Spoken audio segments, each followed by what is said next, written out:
Now to a story that has shocked our community and left many of you wondering how such a thing could happen.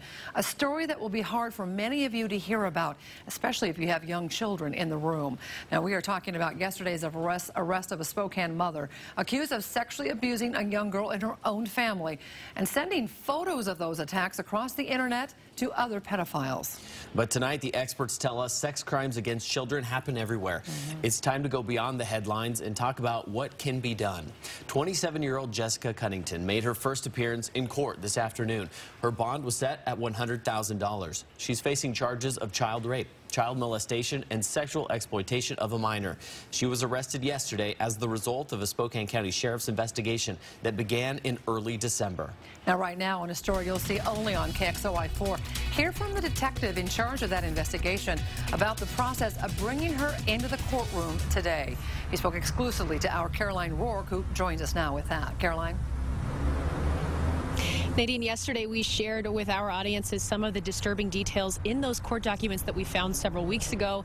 Today I spoke to Detective Kevin Ritchie, who wrote those documents, and that led to, after 2 months almost of investigation, Jessica Cunnington's arrest yesterday. It's not fun, and it does take a toll, but I think you have to be professional and just kind of plow through and do what you have to do to get the result you need. Many of the crimes that Kevin Ritchie sees as a special assault detective are online tips that require investigators to work backwards to find their suspect. Jessica Cunnington's case was a little different. I was assigned this investigation beginning of December. A friend of Cunnington's had reported her. Documents say Cunnington asked that friend to store her computer because Google had alerted her she was under federal investigation for child pornography.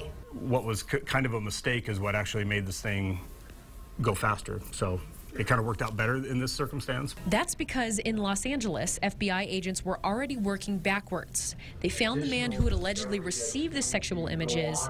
Detective Ritchie believed he now had the origin, which saved investigators precious time. The problem is, you don't know how long that's going to take, and that's just every day that the victim is with the perpetrator. On January 2nd, the investigation took another big step forward.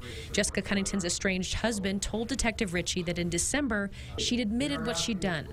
He is not charged with a crime, and many of you asked us why. I don't believe he had any knowledge of this prior to her telling him about it. Ritchie says the man has cooperated fully with this investigation and that there is no evidence that he was criminally involved. Anything's possible, but at this time, that's not what I'm focusing on, or that's not a consideration at this time. Jessica Cunnington remains under federal investigation, and in the future she could face other charges stemming from that. In Spokane tonight, I'm Caroline Rourke, KXLY 4 News.